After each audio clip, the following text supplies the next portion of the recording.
What is good people? You are now listening to another episode of Since We Last Spoke with Danny Foxworth. I am your humble narrator, Danny Foxworth, and as you can see, the locale, the environments, they're a little bit different this time around. Had to get some vitamin D and also chop it up with my homie. So I figured, who better to bring back than this guy? He's friend of the podcast. We talked about all things Detroit Tigers and baseball and whatnot, but we brought him back, and we're going to talk about a myriad of other topics as well. So ladies and gentlemen, we got the good brother Zoe back on. Zoe, what up, though? What up, though? What's good with it? Man, it's all good over here, man. I can't make no noise. So For sure. the Abstractions tour, you tall black guy, Deborah Bond. So man, talk to us about how great that tour has been so for you so far. It's been wonderful, man. It's been great to see it grow into what it's becoming. It's still expanding. We've been hitting a lot of cities, getting a lot of love, and especially this year. Like this year has been kind of crazy. Like we ended last year in Oakland. We played Oakland twice last year, and the West Coast always is always open arms with us. And Yeah, it was great to end it in California, and then we started out with a couple of opening slots this year. But then we went overseas to London, and yeah, it was crazy. It was a man. sold out 500 plus crowd, and we playing Hold My Hand, and we got to the hook, and like the whole crowd started singing it, and we like, oh shit, we had to run the hook back again. We was like, nah, we gotta Yeah, hear that again. Like I'm getting goosebumps talking about it. um man, that's dope. yeah, and then we go back to the West Coast, and hit Vegas for the first time, and Vegas was crazy. Like, I haven't really seen that energy like that. So, I was like, this is nuts. And then the next day we hit LA, and I mean, dare I say LA top London? Like it was, Ooh, their energy was ridiculous. Like our show is you, I mean, you've seen it when we was at the block party. Like our show yeah, is very, very energetic. Like we're high energy. We're all in our mid 40s, or in our 40s, but like, we love great music, just like, anybody else. And we hear the grumblings of, there's no real music, and there's no more of this, and blah, blah, blah. And it's like, yes, there is. And if you come to our show, we're going to immerse you in our music. We're going to take you to some classic music. Everything kind of intertwined, and, you know, um, just kind of exported as one, man. And we understand the people's frustrations, because it's like, we got some of the same frustrations too. But um with our music, like we try to kind of fill that void. It's like there's plenty of real music, great music, good music out here. And we're part of it, and we're proud to be part of it. We take huge amount of pride in it. It's very humbling when a cat like Rasan Patterson comes out to the show, and he taps you on the shoulders like, yo, I needed that. And it's like, yeah. yo, word. You That's know what I'm valid. saying? That's So, some validation right there, man. oh, for sure, man. So, we're when it gets to the point, because it was like this, you know, before the London show. I know for me, I know I can say that for Tall Black as well. Like we would have conversations like, yo, man, sometimes we have to uh kind of reflect and be like, yo, is this really what I'm supposed to be doing? Because, music is making great music right now is not very profitable all the time. So, Right. you have to look at it as like, yo, is this what I need to be doing? Do I need to be doing something else? Do I need to pivot? Do I need to take a step back? And then, a show like London happens, and, a show like LA happens. And, you get all these, you pray for just signs and signals. And, it's like, yo, like, let me know that this is the path that I'm supposed to be on. And then you get them. Yep. And then, it's like, oh, okay, all right. Well, this is great. I'm trusting the process, and keeping it going. So, but yeah, it's been incredible, man. It's been incredible, and something that we love doing. Like we love connecting with our people, and not only with music, but face to face. And when we see you face to face, we're gonna give you a dap and take pictures, give you a hug, and sign, whatever. And make memories with our folks, man. It's a lot bigger than just musical output. Like it's the full spectrum of everything, and we try our best to try to encompass all of that. Man, you wrap that up so well, and I cannot wait to see y'all again on May 31st at the New Brooklyn Tavern in Columbia, South Carolina. Get your tickets if you're close by. I'm telling you, I had the pleasure of experiencing these guys, listening to these guys at the Maiden Durham Festival last year, and I was blown away. When y'all did Drop It Low for Jesus, I was like, this is exactly where I need to be, bro. Now that was perfect because Zuri, shout out to Zuri Salahuddin. She was in town, and we had to. We had to do it. That was Yes, the first time she and I had met, and it's like, yo, we got this classic song under under our belts. Like we got to present it, man. that's the first time y'all met? That was the first time we had ever met face to face. No kidding. Wow. Yep, yep. So she came up, and she and Fonte, that hey, man. That's what we about, man. We about Yes. that type of fun and good time, and we all silly, man. So that was right up our alley.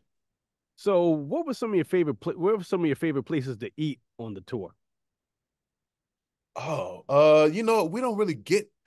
I usually tell people like if it's not close to the hotel or not close to the venue, Mm-hmm. we probably not gonna make it. So I Okay. mean, we haven't really gotten to a lot. I haven't really gotten to a lot of spots like super spots that. So yeah, I don't even know, man. I can't even say. It's all good. So, speaking of you and Tall Black Guy doing your collaborative efforts, you also collaborated on the creation of Cy Smith's latest album. So, Yes. let's talk about that. How did that Yeah. come to be? Well, me and Cy, she was like my first touring partner. So it was me and Cy Smith, maybe about 2011, 2012. Mm-hmm. Uh, then right after that, it was me and Carmen Rogers for about a decade up until what pretty much the pandemic almost. And then right after that, it was been me and Tall Black Guys. So me and Cy, when we toured, even back then, we used to talk about trying to do some type of collaborative effort, something to where, when we're on the road, she and I can sell something together. Yeah. So it's been a seed that was planted even back in 2011, 2012.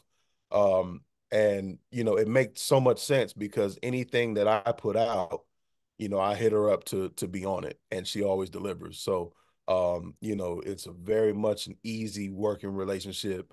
She's somebody who, you can take completed music to send it to her and she sends you complete vocals. Like somebody like that is very rare, Yeah. very rare, particularly, that type of turnaround. It usually don't take her no more than like a week or two. So, it's something that you can just hand off, kind of blindly and forget about it. And then, she's sending something back. Yeah. So just taking that, we were kind of like, well, let's do an EP. And, at first it was going to be a Cy and Zoe EP. And we started working on it. And I think the first thing we ever did for it was what ended up being Always Pick Up For You. And like I just had a piano track and, based off of what she already did with Lake Erie with Skybreak, I was like, man, this would be perfect for her. So let's start working on it. I think that was either 2017 or 2018 that I sent that to her. And she sent it back. And I'm pretty sure all the vocals that she has on it is still the same, what you hear now, including my piano. My piano is the same, we just built around everything. But that was pretty much the start. Um, 2018, and then we worked on some stuff with Forefront. Then the pandemic came, of course, and was having a conversation with Fonte, and he was just kind of like, well, instead of doing I'll say a Cy and Zoe EP, why don't y'all Mm-hmm. do an EP on Cy Smith produced by Zoe? So I was like, bet, I'm down with that because what I wanted to do was initially I wanted to do like just an EP series on my favorites. So like a Cy Smith EP, a EP with Tall Black Guy, an EP with Wajid, an EP with whoever. Um, but the abstractions with Tall Black Guy worked out so well it was like, yo, we got to keep this going. So Yeah. the Cy Smith EP turned into um Cy Smith album, now produced by Zoe and Tall Black Guy, except for Why Do You Keep Calling Me, which Cy produced herself. Um so yeah, like we did 10 of the 11 joints on the album, and we cooked up, I think Slide was one of the first ones that we cooked up for as a collective production team. And we really got the ball rolling when she and Be My Fiasco came by here, and we just had just a writer's room, and Mm-hmm. we ended up working on what became a photograph. We ended up doing Remember How to Fly, and it's one more I'm blanking. Masterclass. We did Masterclass here. So that's what really got things going, because at that point it was like, okay, now we really know the direction. I remember her going into that writer's room. She was like, I'm listening to a lot of Linda Lewis. Can y'all listen to, Linda Lewis, and kind of get that, because at that point we had done Slide already, and Slide felt very like 76, 77, you know, in a smoky club, sexy, you know what I'm Yeah. saying? So we were like, this is kind of the bar right here. This is the bar as far as like the texture of the album. Like, this is what we want.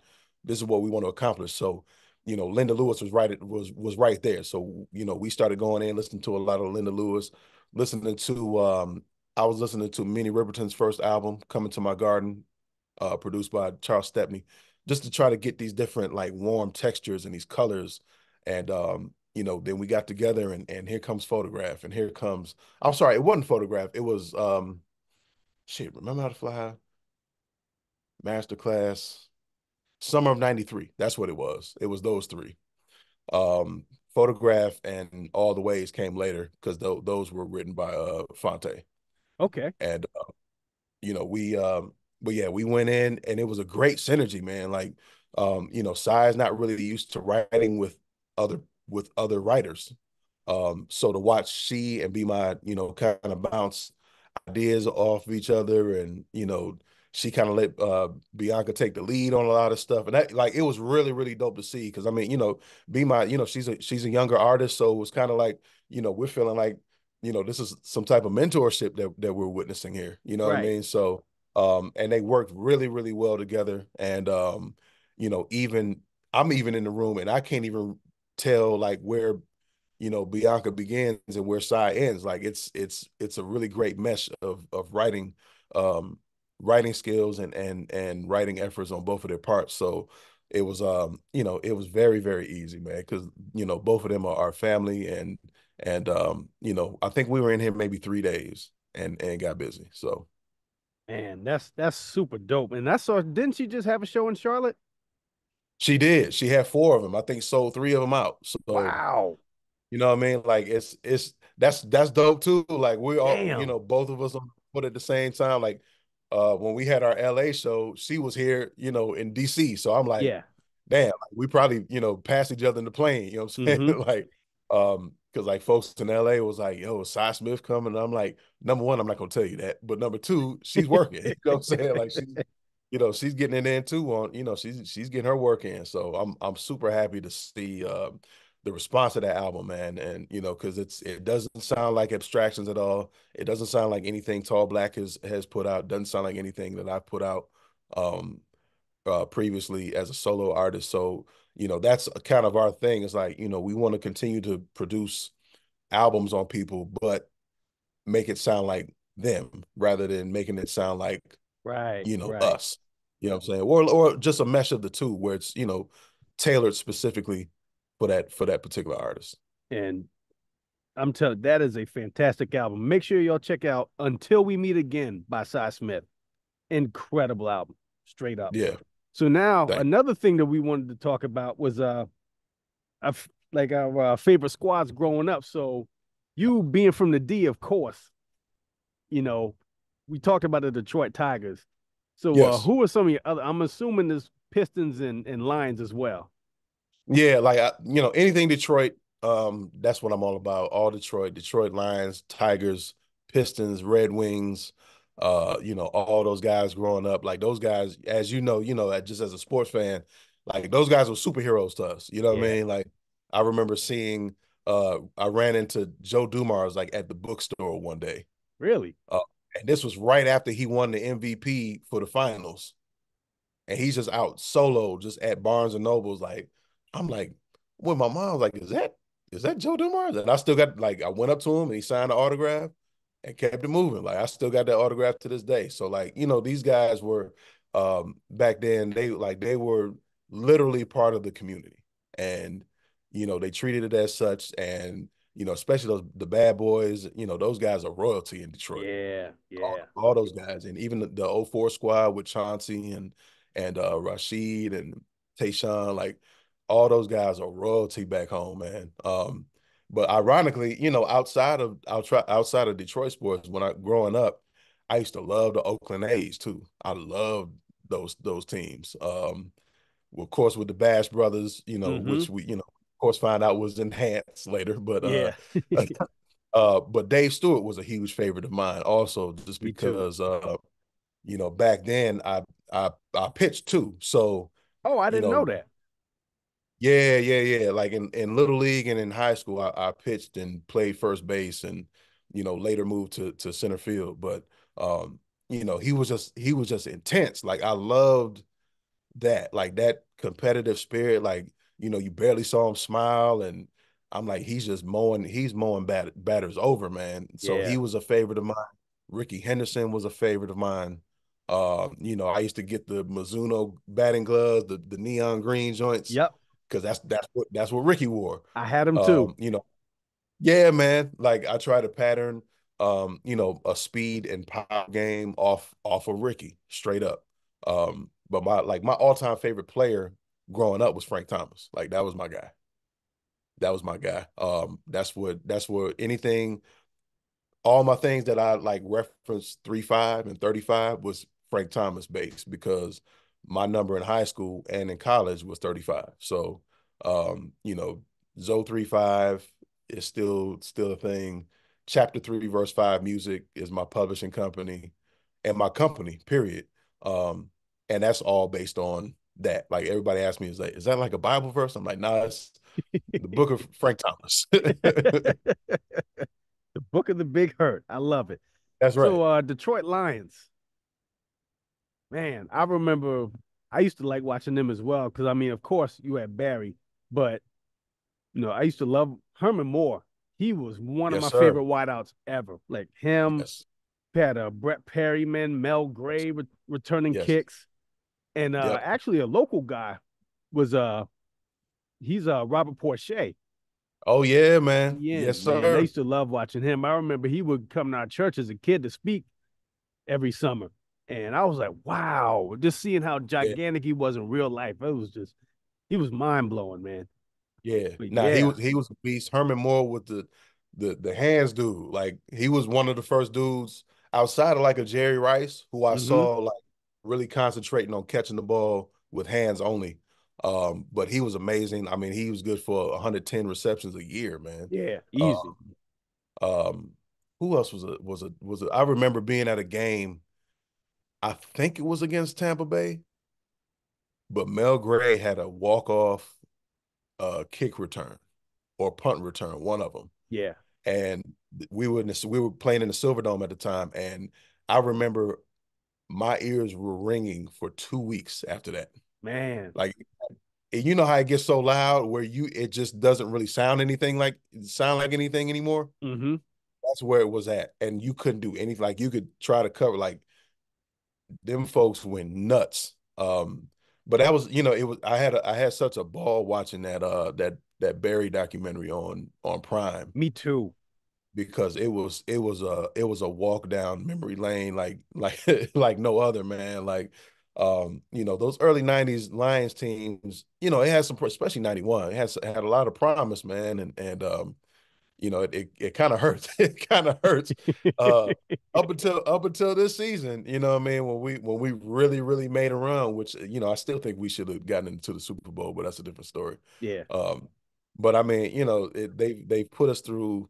so much, man. Like Lions fans have been through the ringer, dog. Like They it's really have. Jesus. So like it was dope to see not only Detroit, but like seeing the country pull for the Lions this year. Because I mean, everybody knows, everybody who's around football, watches football, pays any attention to football knows that every year you can count on the Lions being at the crib during Yep. playoff season. Not even a question.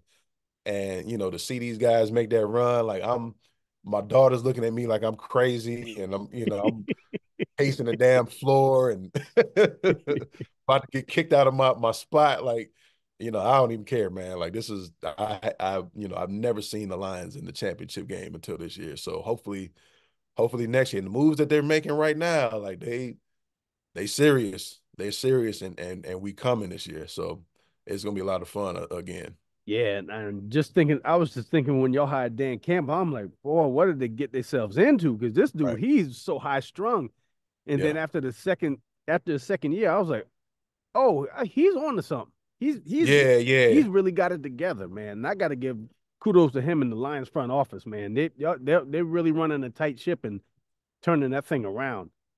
Yeah, for sure. Like Dan Campbell was basically he fits very well into Detroit Yeah, culture. Just a very blue collar dude, hard nosed guy, really passionate, wears his heart on his sleeve. Like that's very Detroit. Very Detroit. Like Detroit is big three. Detroit is struggle. Detroit is beauty, all in the same all in the same realm. And what those guys are bringing to the table this year, man. Like that's what it's been. And you see them get a big win, and you see Dan Campbell at the press conference, and he's shedding tears. It's like that's what it is. Like yeah. that's what the bad boys were. Like that's what the '84 Tigers were. Like all of our successful squads have always embodied that, including the Red Wings when they were on their run. Like it's always been about just hard nose, getting after it, getting your hands dirty type of play. Man, can't forget about the Red Wings, man. Old Chelios and old Stevie Y. Man, look, man. Those are some Them juggernauts. I was at the game that they won, I think it was '02 when they won the Stanley Cup. Yeah. And that was wild. That was wild being at the game when the Pistons won in '04, beating the Lakers. That was crazy. Like yeah, Detroit, like when we go up, like we are very, very loyal, almost to a fault, pretty much to a fault, because we still Lions fans. So, you know, like we're very, very loyal with our squads, man. Dope, dope, man. So what was the first Lions game that you ever attended? Do you remember? I don't remember. I don't remember. I'm sure it was. I know it was in the early '90s. I don't think I went. I don't think I went to anything in the '80s, but I'm pretty sure it was the early '90s. One of my boys that I grew up with, my man Dave, his father used to get season tickets every year, Okay. and we would go sometimes, and it was like that shit was the greatest. That shit was the greatest. Going Yeah. to Lions games, going to Old Tiger Stadium to see, we got to see the '87 Tigers who lost to the Blue Jays, I believe, in the maybe the championship series. I think that year. I can't remember. But yeah, going to see those guys, that's when we had traded for like Doyle Alexander, and Wow. he was basically kind of on his last leg and went like 9-1 for us or something crazy like that. That's Um, wow. yeah, to go into that playoff run, and it was. I think that was really the year that got me excited about baseball, because I think the next year I started playing in '88. Yo, man. I wish I could say the same thing, man. And especially being a Carolina Panthers fan, there's some Right. some lean years going on right now, but we got a new coach, and hopefully they'll turn things around. But I wish Dave Tepper could fire himself, but that's another story for another day. God, he cannot stay out the way. But Yeah, y'all got the one Super Bowl appearance. two winning Two, okay, oh okay. 03 and then 2015. That's right, because Cam was there. That's right, Yeah. that's right. So Yeah, yeah. my man, he hate me. Rod Smart used to Yes, play for sir. y'all. That's Yes, sir. my college classmate. Are you serious? Yeah, that's my guy, man. All right. All right, we got to talk about this. This is Yep, a bombshell, bro.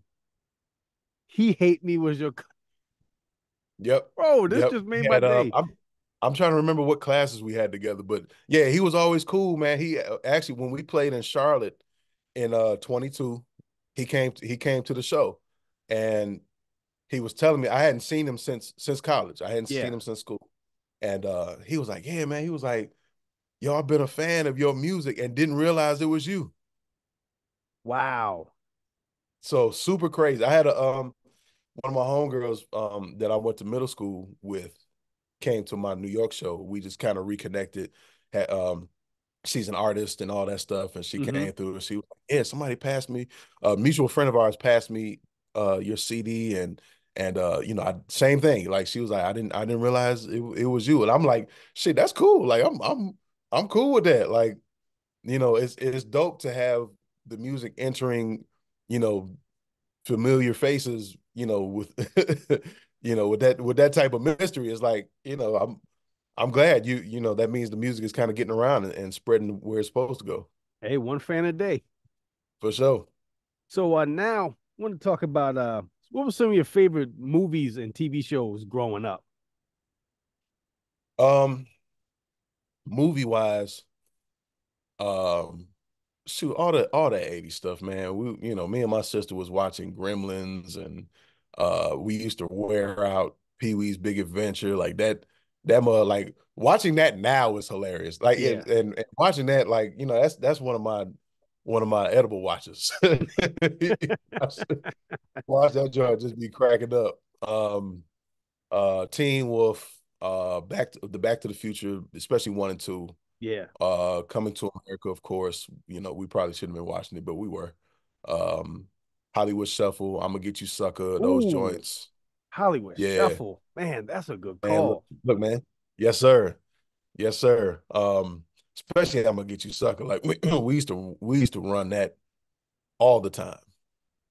Yeah, and you know that directly led into, you know, when In Living Color came out, it's like, oh, you know, we know all these guys. Mm-hmm. That's what's up. So, like, TV shows, I was watching In Living Color. You know, shit, all the black shows, Living Color, Martin, Fresh Prince, of course, Living Single, um, and not even including like the cartoons. You know, we were coming back home from school and watching He-Man and Transformers and things Yeah. like that, and Heathcliff and Morning and Ooh, cats um, don't talk about Heathcliff. yeah, man, um, Spectre Gadget and Mask and what else? What other cartoons? Oh, a lot of those cartoons that used to come on like USA, the USA Network, like Cartoon Jabberjaw. Express. Yeah, yeah, like them joints. We was watching, man. We was all into them joints, man. Man, I tell you, I used to love watching I tell you, Alf had a hold on me. Oh, word, yeah. Alf was Monday nights. Yes. Alf, Yeah, the Mama's Monday. family. Uh-huh. But man, you Um, Saturday nights was crazy too because you had 227, yes. Amen, and then Golden Girls, and then later on it was after Golden Girls it would be Empty Nest. Empty. Just peeling back all With these damn scabs, man. Empty nest. yeah, man, John Larroquette. Yes. Man, what was the other one? Dear John. Oh damn, I ain't heard that in a minute. Yeah. What was your favorite Martin episode? Um, Probably the episode where uh, was it a Thanksgiving joint? Was that the one that Bro Man first came on? I remember I him. think Bro I Man think it came was. on. Bro Man came like I remember like because like me and my sister we used to record everything. So like when we got a VCR, we was like, bet, like I'm gonna go to Kmart, I'm gonna get a pack of 6 blank VHS joints, and I had a tape for Fresh Prince, I had a tape for Martin, I had a tape for Living Color, had a tape Hmm. for Living Single, and you know just like even random black shows like True Colors. I had a tape for that. Wow. Um, I forgot I had about a True tape Colors. for I had a tape for South Central. I had a tape for Dude, yeah. Lorenz, that was the first thing I remember seeing Lorenz Tate in. One of them. You know what? He was in Fresh. What shit? Was he in Fresh Prince the same time? But he Uh, he played in Fresh Prince I'm too. not sure. He was in Family Matters too. He sure was. Yeah, because he was my man's boy. He was Waldo's homeboy. Waldo's. Yeah. Yeah, that's right. I forgot about that. Yep. Man. Damn. But ma- Family Matters was interesting, man. That's yeah, that's Family Matters. It's an interesting watch now as an adult, like knowing yeah. who the writers were and what was going. Like it's an interesting watch. Very that boy, that's putting it mildly. I was so caught up in that Steve Urkel vacuum. I was like, man, that's a cool dude. And then I go back and watch it again, like you said, as an adult. I'm like, man, yeah, this it didn't hit like it did when I was 13. Yeah. Man, Yep. just all the just like you said from the writing perspective. Yeah. Man, Yeah. you're It's right. from the It's writing perspective because I'm like, yeah, yeah, y'all should be writing for no black shows, but that's it a different for real. conversation. I mean, come on. They had Steve Urkel as a character. His name was Original Gangster Dog. Listen, man, that's up there like with my Tubi watches. I'll be watching that joint just so I can just. I'm like, yo, this is so just fucking left field, man. I've got to keep it going. It really is. Speaking of which, what new Tubi stuff that have you gotten familiar with? uh, you know what my favorite Tubi joint is the Dirty D series, Dirty D and McGraw Avenue because that's the crib and you know it's I love Tubi not just because of the watches but I mean shit it be keeping folks working number one like That's true. that's the thing and I'm like yo man as long as y'all working as long as other artists are working I have no problem with that um but I love independent, I guess if you could say low Yeah. budget. Like I've always loved that. Like I grew out of my love for all the 70s movies. Mm-hmm. Dolomites and Superflies and um the Mac and all those joints. Like I used to love those movies in high school. And I still got the VHS because they got so popular because folks were sampling them so much that they had to reissue them. So, when they would reissue them, I'd be right at the record store, getting a Raekwon CD and then getting, you know, Dolomite. You know what I'm saying? So, uh, like I just love that shit, man. Like, what did I watch? What did I watch last night? I watched the new one. Like anytime I see when we go into a new year and I start seeing 2024 movies, I'm like, bet I need to watch that because I haven't Yep. seen it yet. So Have you seen Killer Zaddy? I have, yeah. Yep. Yeah. Me and Fonte was talking about that joint. Yeah, Me and him talk about that joint. that was an interesting watch right there. My favorite my favorite thing was when she was working at the Chinese place and the vocals were going out of sync with the video. I'm like, boy, they would do this at a Chinese place. I was like, boy, this is too on the nose right here. Yeah, there's been a couple of them joints where I'm like, wait a minute, my man mouth ain't moving, but he sure is talking. Like you know what I mean? It's the same thing. I'm like, yo, this the same thing as the 70s joints. Like Yes, it's the same shit. And I love every fucking bit of it, man. me too. Me too. That one, and I just recently saw I think I asked you if you saw the nurse that saw the baby on the highway. I saw, I saw that one out there, but I hadn't watched it because Okay, I yeah, think the dude that one did he do the one that was like about Meg? I'm not sure. Yeah, like it was it's it's it's movies like that, and it's like three of them, and it's the same guy behind all of them, but like he'll take current stuff and make a movie about it, and I'm like, okay, that's interesting. Yeah, God bless him. He keeps me entertained. That's for damn sure. Shout out to Tubi. So lastly, there's well, we're going to do a slight 5 question segment, but instead this time had a couple of listener provided questions, which actually you actually answered one of the questions. My homegirl Bridget, she wanted me to ask you what Tubi movies have you watched recently. So we got that one. So let's see. Preach Jacobs, friend of the show. He Shout out wanted to me to Preach. ask you what was your first musical placement? First musical placement. Oh man. Damn, I don't know. I'm really trying to remember. The first one that I can remember off top right now was Count to Five getting on um what was that ESPN show with Jamil Hill? Was it like it was something about numbers? Do you remember that show? Not off the I top of might my have head. to I might have to look. Hold on. I'm about to look it up. I'm about to be black as hell and look it up during my interview. Hold on. Okay. Well, while you looking it up, um, he has a follow-up question. He said, for sure. what celebrity was the biggest asshole?" Oh wow. Um, I don't really have no asshole stories like that. That sounds weird, but I don't really have no celebrity asshole story. That sounds even more weird. um, Was it By the Numbers? by the numbers. That was it. Yes. That's it. Yep. So That that was was your it. you got a They placement played on it that? on yeah, yeah, yeah. They'd hit me up for Count to Five. And I think they played it like going out to at the end and going out to a commercial. And I ended up I didn't I wasn't able to get an official copy of it. So I just took my phone to the TV and recorded it that way. I think I put it up on my website or something like that or on YouTube. But yeah, that was the first official one. I'm sitting here trying to think of celebrities being weird to me. I don't really I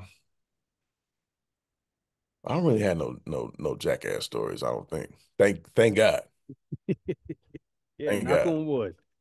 So Yeah, straight up. and last question, courtesy of actually his brother DJ Amber. Shout out to him. He says, when you're not feeling any motivation, what do you do to get inspired? Ah, that's a really good question. I start listening to older music.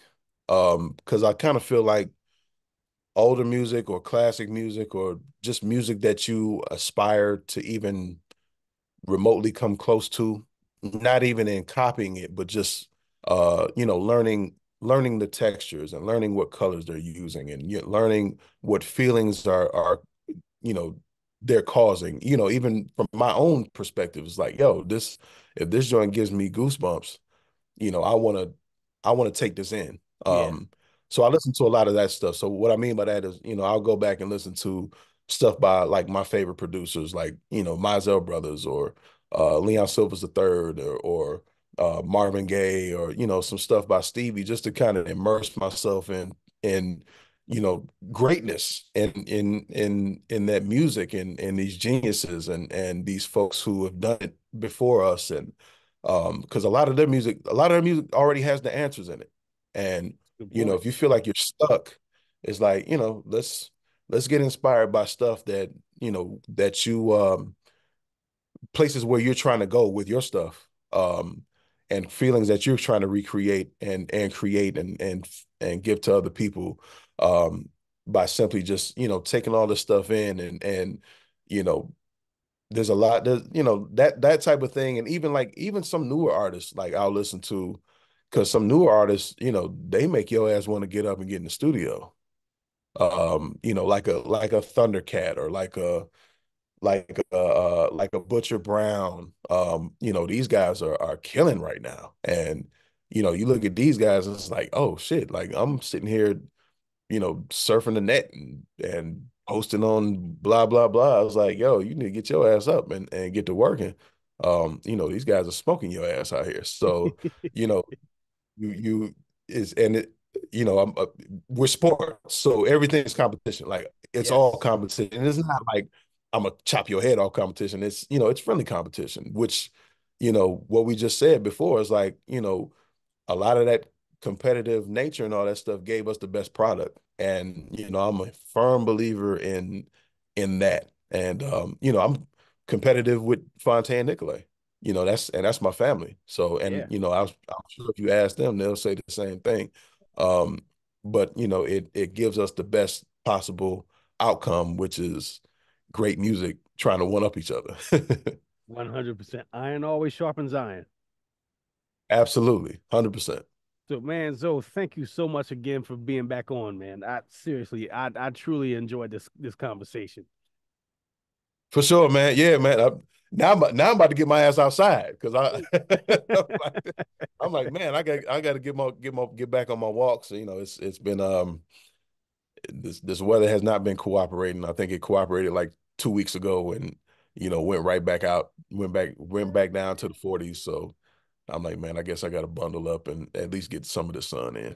And see, now I'm feeling the complete opposite. You want to go outside now. I want to go home and watch Tubi movies.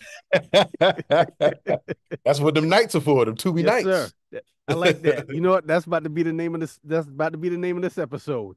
Hot Tubi Tubi night. nights. Uh-huh. So, man, where can the people find you? Um, I'm Zo35 on everything. So ZO, the number three, HREE, the number five, IVE, and that's Zo35.com, at Zo35 on Twitter, Instagram, Facebook. And yeah, I usually do respond unless you're talking crazy. There you go. And make sure you check out the Abstractions tour with him and Tall Black Guy. Coming to a city near you. If you're in South Carolina, they will be in Columbia May 31st at the New Brooklyn Tavern. I got my ticket. You get yours too, straight up, because it's an experience you do not want to miss. And once again, thank y'all for listening. Make sure you like, download, and subscribe to Since We Last Spoke with Danny Foxworth. Make sure you follow my YouTube page. I'm at Danny Foxworth 843. There you can find all the video versions of all of my podcast episodes for this one, as well as my baseball podcast at The Plate with Danny Foxworth, which Zoe has also been a guest on. So once Yep. again, thank y'all. And for Zoe and myself, this has been another episode of Since We Last Spoke. And until next time, y'all be good. Peace.